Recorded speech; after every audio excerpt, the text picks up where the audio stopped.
So what is up everybody. तो यार आज की वीडियो का टॉपिक है वेरिएबल्स एंड आइडेंटिफायर। तो यार ये बेस है जावास्क्रिप्ट का। वेरिएबल और आइडेंटिफायर्स के बारे में तुम्हें डिटेल्ड इन्फॉर्मेशन होना बहुत जरूरी है। आज की इस वीडियो में मैं तुम्हें इतना डिटेल्ड इन्फॉर्मेशन दूंगा जो कि तुम्हारी लाइफ को, प्रोग्रामिंग लाइफ इन जावास्क्रिप्ट को इतनी ईजी कर देगा कि तुम सोच भी नहीं सकते। क्योंकि यार देखो, कहीं ना कहीं कभी ना कभी मैं भी यूट्यूब के ऊपर ट्यूटोरियल्स देख के ही जावास्क्रिप्ट सीखा हूं, क्योंकि ये तो सिलेबस के अंदर है नहीं हमारे इंजीनियरिंग के। तो यार हमने यूट्यूब से ही सीखा। तो यार मैंने बहुत ट्यूटोरियल्स देखे हैं। बहुत लोग थे जो लोग ये सारी इन्फॉर्मेशन कभी नहीं बताई, डिटेल में इन्फॉर्मेशन नहीं देते। फिर रियल वर्ल्ड में जब तुम प्रोग्रामिंग करना शुरू करते हो तो तुम सिली मिस्टेक करते हो। और मैं एक बात बोलना चाहूंगा, प्रोग्रामिंग करना इजी है, कोड लिखना भी इजी है, लेकिन जब बग सॉल्व करना, एरर आइडेंटिफाई करके उसे सॉल्व करना, ये इतना डिफिकल्ट टास्क है। इसके पीछे ना तुम्हारा सर दुख जाएगा। तुम्हें अगर प्रॉपर नॉलेज नहीं है ना तो एक बग को सॉल्व करने में ना तुम्हारा सर फट जाएगा। तो इसके लिए यार मैं तुम्हें वो सारे इन्फॉर्मेशन बताऊंगा जो कि बहुत जरूरी है। तुम्हारी लाइफ आसान हो जाएगी अगर तुम्हें कभी वेरिएबल और आइडेंटिफायर को लेके कोई भी बग और एरर आता है तो। यार लेट्स बिगिन। तो यार पहले देख लेते कुछ बेसिक इन्फॉर्मेशंस कि वेरिएबल्स होते क्या है। तो variables in JavaScript is nothing but a container और you can say a storage.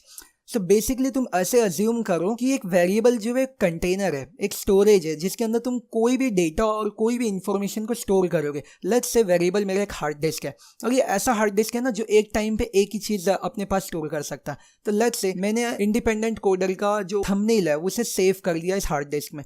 अब जब भी मुझे इस फोटो को देखना रहेगा तो मैं क्या करूंगा, मैं उसी हार्ड डिस्क को लेके आऊंगा जिसके अंदर मैंने इस फोटो को रखा है, राइट। अगर मेरे पास 5 हार्ड डिस्क है और 5 के अंदर मैंने डिफरेंट फोटो रखी है, उसके अंदर एक हार्ड डिस्क का नाम है इंडिपेंडेंट कोडर और उसके अंदर फोटो क्या है, इंडिपेंडेंट कोडर का लोगो। जब मुझे इस लोगो को देखना होगा या मुझे उस लोगो को एक्सेस करना होगा तो मैं क्या करूंगा, मैं उन 5 हार्ड डिस्क में पहले आइडेंटिफाई करूंगा कि इंडिपेंडेंट कोडर वाली हार्ड डिस्क कौन सी है जिसके ऊपर लिखा होगा इंडिपेंडेंट कोडर। उस हार्ड डिस्क को लेके आके जब कनेक्ट करूंगा तो मुझे मिलेगा मेरा लोगो। तो वैसे ही एक वेरिएबल होता है। वेरिएबल कुछ नहीं होता है, वेरिएबल एक स्टोरेज होता है, वो हार्ड डिस्क हो गई। और उस हार्ड डिस्क का एक नाम था, राइट, वो था इंडिपेंडेंट कोडर। तो इस केस में उस हार्ड डिस्क को मैं आइडेंटिफाई कैसे करता हूं, मैं उस नाम से आइडेंटिफाई करता हूं उस हार्ड डिस्क को। तो वो हो गया आइडेंटिफायर। और उस वेरिएबल की वैल्यू, उस वेरिएबल की वैल्यू क्या है, मेरे केस में वो हो गया वो फोटो, मेरा लोगो, राइट। ये हो गया तुम्हारे लिए एक जनरल इंफॉर्मेशन जो तुम्हें वेरिएबल को समझने में आसान हो जाए, आइडेंटिफायर समझने में आसान हो जाए। अब जान लेते एक वेरिएबल लिखा कैसे जाता है। एक वेरिएबल लिखने के लिए तुम्हें पहली बात तो वैर लिखना पड़ता है। या जैसे ब्रदर का ब्रो कर दिया गया वैसे वेरिएबल का वैर हो गया। तुम इतना समझ लो, वेरिएबल लिखने के लिए तुम्हें वैर लिखना है, फिर तुम्हें इस वेरिएबल का नाम लिखना है, आइडेंटिफायर। मैं उस वेरिएबल को आइडेंटिफाई किस नाम से करूंगा, तो लेट्स से मैंने लिखा नेम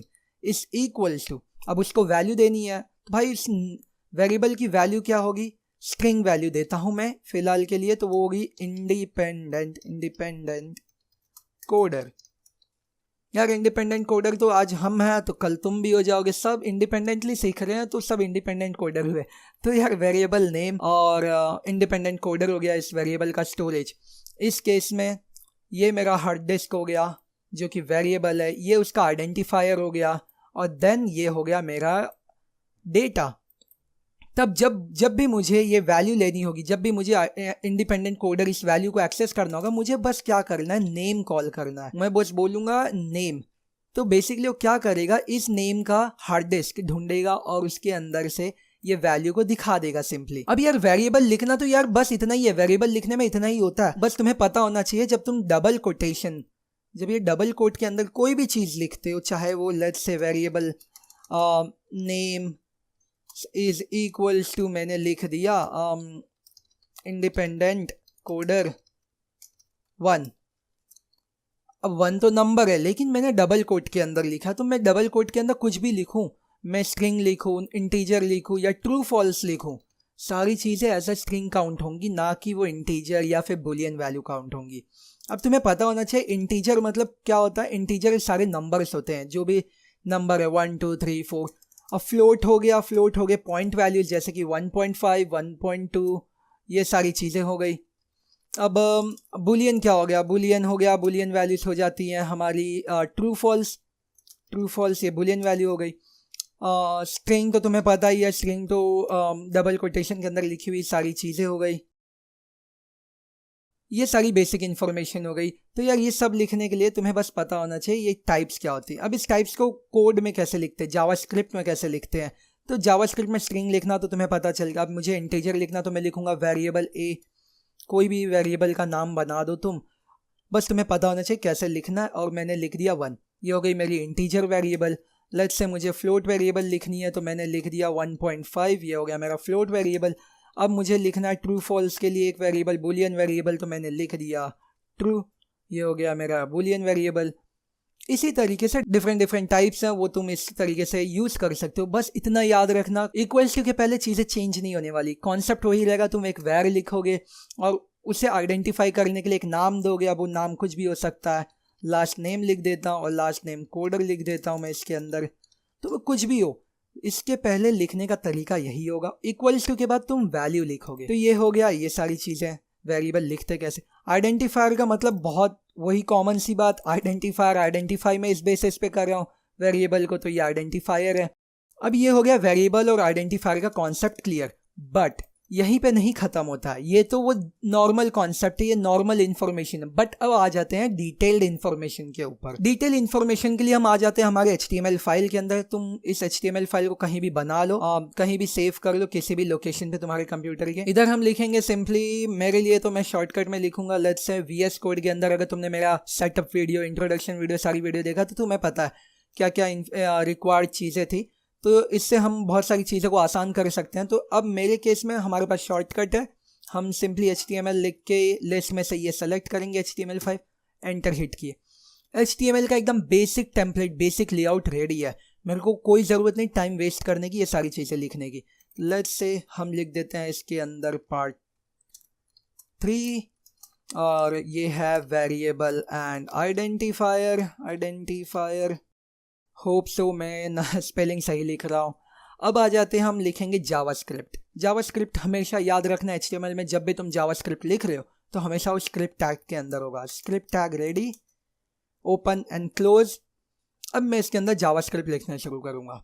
अब फर्स्ट केस ये होता है कि मैं वैर लिखा, var a is equals to independent coder, ये मेरा वेरिएबल रेडी। मैंने लिखा console.log a।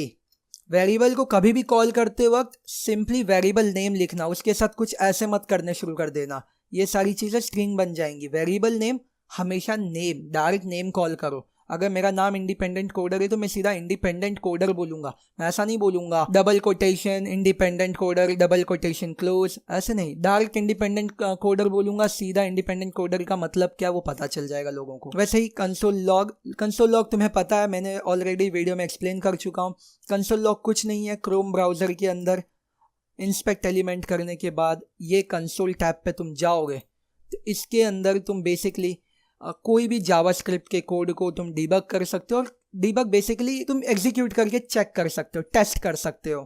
इसके अंदर जावास्क्रिप्ट के कोड को इजीली रन कर सकते हो, एग्जीक्यूट कर सकते हो इसके अंदर। तो हम लेते हैं console log. Basically console log इसके अंदर डिस्प्ले कराने के लिए है। ए लिखा मैंने और मैंने क्लोज कर दिया। ये हमारा नॉर्मल तरीका हो गया। अब याद रखना, वेरिएबल का नाम केस सेंसिटिव होता है। अगर मैं वेरिएबल कैपिटल ए लिखता हूँ तो ये वेरिएबल डिफरेंट है इस वेरिएबल से। हमेशा याद रखना, variable names are case sensitive. तो वेरिएबल ए, छोटा ए और बड़ा ए दोनों डिफरेंट है, बोथ आर नॉट सेम। तो हम इधर लिख देते हैं कोडर इंडिपेंडेंट और console.log a। हम देख लेंगे इसकी वैल्यूज को। अब वेरिएबल लिखने के लीगल इलीगल तरीके होते हैं। लीगल तरीका वो होता है जब मैं वेरिएबल को हमेशा नेम से रिप्रेजेंट करूँगा, जैसे वेरिएबल ABCD, वेरिएबल कुछ भी लिख सकता हूँ मैं, रोहित लिख सकता हूँ, कुछ भी लिख दो, वेरिएबल हेलो, कुछ भी। तो ये एक लीगल तरीका है। लीगल तरीके में और भी टाइप्स होते हैं, जैसे कि मैं एक वेरिएबल को हमेशा कैरेक्टर से स्टार्ट करूँगा, एक स्ट्रिंग से स्टार्ट करूँगा, एक नेम से स्टार्ट करूँगा। तो लेट्स से मैंने लिखा ABCD और मैंने उसके बाद मुझे लेट्स से ABCD1 लिखना है। तो हमेशा याद रखना, नंबर से वेरिएबल कभी स्टार्ट नहीं होता है। नंबर तुम बाद में लिखना, जब तुम कैरेक्टर लिख चुके रहोगे उसके बाद नंबर लिखना, लेकिन नंबर से वेरिएबल नहीं स्टार्ट होगा कभी भी। कभी भी तुम ऐसे नहीं लिख सकते 1 ABCD, ये एकदम गलत तरीका है। तुम हमेशा वेरिएबल कैरेक्टर लिखोगे ABCD या जो भी कुछ तुम्हें लिखना है, उसके बाद 1 2 3 4 लिखो। अब ये हो गया एक केस। देन तुम वेरिएबल को और भी तरीके से लिख सकते हो, जैसे कि ABCD मैंने लिख दिया। अब ABCD के बाद मुझे गैप दे के XYZ लिखना है, तो मैं अंडरस्कोर यूज़ करूँगा। तो underscore is legal but this is not legal. Minus sign illegal but underscore is legal. याद रखना, ये सारी चीजें बहुत बेसिक इंफॉर्मेशन है, ये याद होनी चाहिए। अभी लेट्स से अगर मैं कोई चीज लिख रहा हूँ, मैंने दो डिफरेंट वर्ड लिखा, लेट्स से मैंने लिखा यूट्यूब। अब लेट्स कंसीडर यू अलग है, ट्यूब अलग है, तो मुझे इसके लिखने के लिए मैं ऐसे नहीं लिखूंगा यूट्यूब, बेसिकली मैं इसे कैमल केस में लिखूंगा यूट्यूब।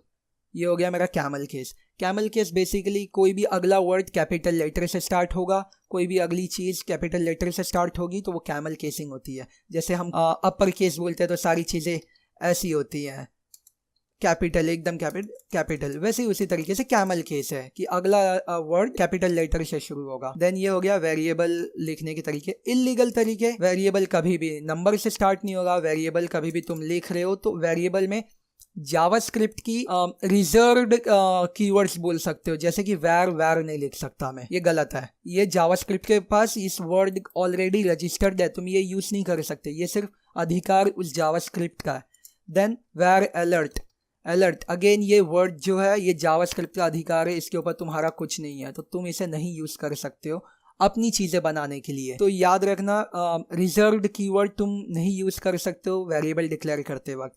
देन तुम ऐसी कोई चीज़ें नहीं लिख सकते हो कि कोडर माइनस इंडिपेंडेंट ये तुम्हारा वेरिएबल बनेगा ना, ये भी गलत तरीका है। तो ये सारी बेसिक तरीके बेसिक चीज़ें हैं, legal way and illegal way of writing variables, तो तुम्हें ये सारी चीज़ें पता होनी चाहिए। देन आ जाते हैं, अब वेरिएबल ए हमने डिक्लेयर कर दिया, वेरिएबल कैपिटल ए हमने डिक्लेयर कर दिया। लेट्स से हम एक इंटीजर वेरिएबल भी डिक्लेयर कर देते हैं, वेरिएबल सी इज 10। ये हो गया मेरा integer way of declaring, console.log C.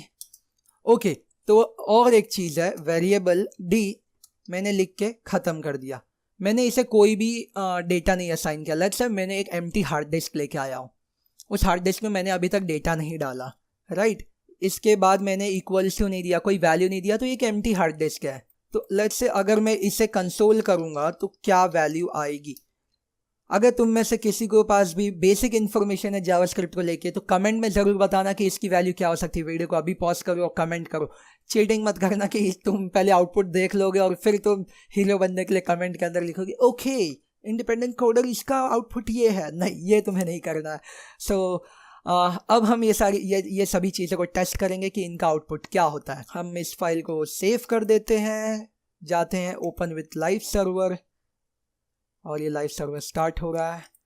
Let's go to console, inspect element console, और ये आ गया मेरा इंडिपेंडेंट कोडर। ये सारी रेड में जो भी तुम देख रहे हो इन सबको जाने दो, ये सब कोई ये एक्सटेंशन है, ये एड ब्लॉक। हम सब जुगाड़ू लोग हैं तो एड ब्लॉक यूज़ करते हैं, तो यार ये सबको छोड़ दो, इस पे फोकस करो। तो पहला कोड जो एग्जीक्यूट हुआ वो है इंडिपेंडेंट कोडर। तो हम देख लेते हैं, ओके console.log a का वैल्यू इंडिपेंडेंट कोडर आया। देन आया different value code independent line 15 पे, जैसा तुम देख सकते हो लाइन 15 पे ए। अब तुम देख सकते हो दोनों ए है, बोलने में तो दोनों ए है but both are case sensitive, ये स्मॉल केस में है, ये अपर केस में है, तो इसके वजह से दोनों डिफरेंट है। तो तुम देख सकते हो डिफरेंट वैल्यू आई।